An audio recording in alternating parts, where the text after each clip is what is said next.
సద్గురుదేవులు అందరి పాదపద్మములకు నమస్కరిస్తూ, అలాగే దయానంద నాగుల వెంకటేశ్వర స్వాముల వారి పాదపద్మములకు నమస్కరిస్తూ, ఇక్కడ ఆశీనులైనటువంటి ఆత్మీయ గురుబంధుజనులందరికీ మా యొక్క ద్వాదశ వందనములు.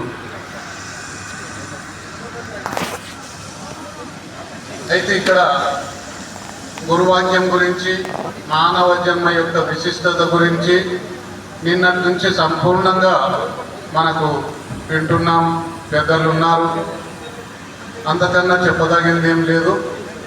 అయినా ఇంత మహత్కార్యము మొట్టమొదట కూడా మేము కూడా వాట్సాప్లో చూసి ఇంత ఘనంగా జరుగుతుందని మేము అనుకోలే. నిన్నటి నుంచి కార్యక్రమం చూస్తుంటే చాలా వైభవంగా, సిస్టమేటిక్గా చాలా ఈ యొక్క కార్యక్రమాన్ని చూసి మాకు చాలా సంతోషం అనిపించింది. ఇంకా గురువాక్యం అంటావా, ముఖ్యంగా ఇక్కడికి మనం రావడం నేనెవరిని, నాకు మూలమేమి అని ఆ వివేక జ్ఞానం ఎవరికైతే కలిగిందో వాళ్ళే ఇటువంటి కార్యక్రమానికి మనం రాగలుగుతాం. అందుకొరకే దుర్లభం మానుషం దేహం వివేకం అతి దుర్లభం అన్నారు పెద్దలు. ఏమి వివేకం అంటే నేనెవరిని, నాకు మూలమేమి, మూలం లేనట్టి విధానం అంటే ఎటువంటిది, ఈ పుట్టుచావులకు మూలమేమి, నాకు దుఃఖం కలిగింది ఎక్కడి నుంచి కలిగింది, పుట్టినానైనా భ్రాంతి, మరణిస్తున్నానైనా భయం కలిగినందుకే నాకు దుఃఖం కలిగింది. ఆ దుఃఖ నివృత్తి ఎట్లయితుంది? శాస్త్రాలు చదివితే అవుతుందా, తీర్థయాత్రలు చదివితే అవుతుందా అంటారంటే జపో తపో తీర్థో యజ్ఞో దాన దయోచ గురుతత్వ అభిజ్ఞాయ సర్వం వ్యర్థం భవేత్ ప్రియం అన్నారు. మరి ఏం చేసినా కాదంటాడు. దేనివల్ల అవుతుంది అంటే ఒక సద్గురుమూర్తి తప్ప. గురుని శిక్ష లేక గురుతెట్లు కలుగును అతనికైనా వాని ఎప్పకైనా, తాళపు చెవి లేక తలపెట్లు ఊడును విశ్వతాభిరామ వినరవేమ.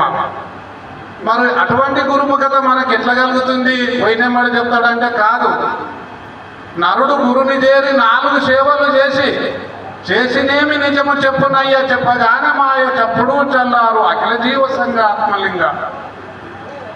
దీన్ని 4 శుశ్రూషణములు లోలతగా వించుకొనొచ్చు లోకాతీతం ఆలోచించి గురునిచే ఈ లోకము తోలి విడువు ఇంతే చాలనన్నా నీతో కూడా ఇది మరువాకన్నా, నీతో కూడా ఇది మరువాకన్నా. ఇక్కడ ఏమంటాడు? నీతో కూడా ఇది మరువాకన్నా. కీలు తెలియని చదువు చాలా చదివెందుకు, కీలు తెలియని చదువు చాలా చదివెందుకు, చాలించి నీ విట్టి కీలు తెలిసి జీవేని ఇంతే చాలన్నా. ఏ కీలు తెలవాలా అంటాడు.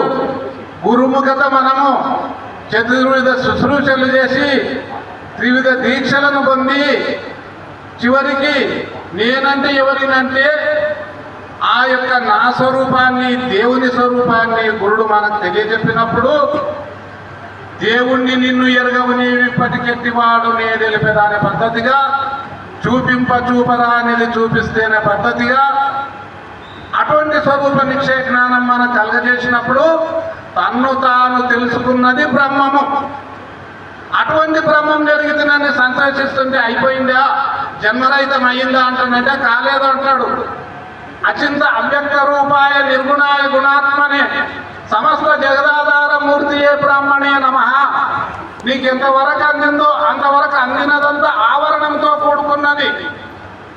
నీ జ్ఞానానికి అందింది కాబట్టి ఇంకా నీకు మూలం ఉంది అని ఆవరణము ఆకాశము నిరావరణము అచలం అనుచు అనే మహాత్ములు.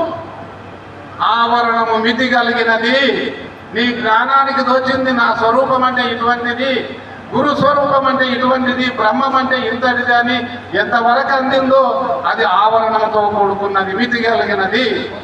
ఆవరణము లేనిది అమితమని తెలుసుకోరా, ఈ రెండిని వేరని కనుక్కోరా. మరి అది ఎక్కడ విమర్శన చేయాలా, ఎట్లా తెలుసుకున్నాలా? ఆవరణం లేనిది ఎట్లుంది అంటానంటే ఆవరణముననే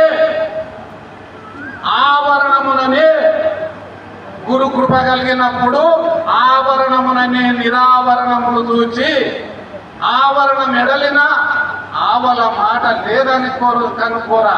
ఆవరణం ఎప్పుడు వెడలిపోతుంది? జ్ఞానము అజ్ఞానము రెండు రహితమైనప్పుడు.